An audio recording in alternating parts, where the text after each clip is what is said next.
মা আর বাবা তার সন্তানকে যতটুকুন ভালোবাসে তার চাইতে হাজার লাখ কোটি গুণ বেশি ভালোবাসে বান্দাকে আল্লাহ।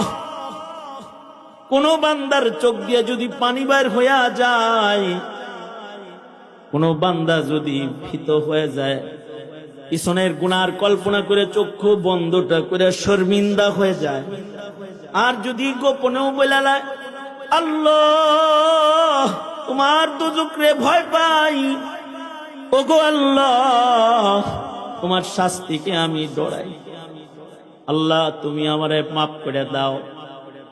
বান্দার ভেতরে যদি আল্লাহর ভয় পাওয়া যায়, বান্দার ভেতরে যদি জাগ্রত হয় তাকওয়াল্লাহ খাশিয়াতে খুদাবন্দি, এটা যদি কোন বান্দার ভেতরে পাওয়া যায়, রব্বুল আলামিনকে ভয় পায় যদি তার মুখ দিয়ে বের হয় আস্তাগফিরুল্লাহ, ওগো আল্লাহ আমি মাফ চাইতেছি, আর গুনাহ করব না, এটা বলার সাথে সাথে মহান রব্বুল আলামিন গুনাহ লেখার কলম জাগরে দিছিল, কলমটা সরায়া নিজের হাতে আমল নামার ভেতরে গাফফারের তুলি লাগায়া সব মুইসা দিয়া কয়ে দেওস না মাফ চাইছি, এগুলো উঠাইতেছিস কে?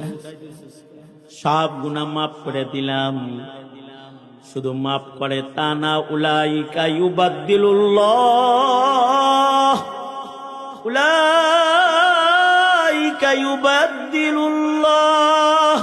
ইউবাদদিলুল্লাহু সাইয়্যাতিহিম হাসানাত।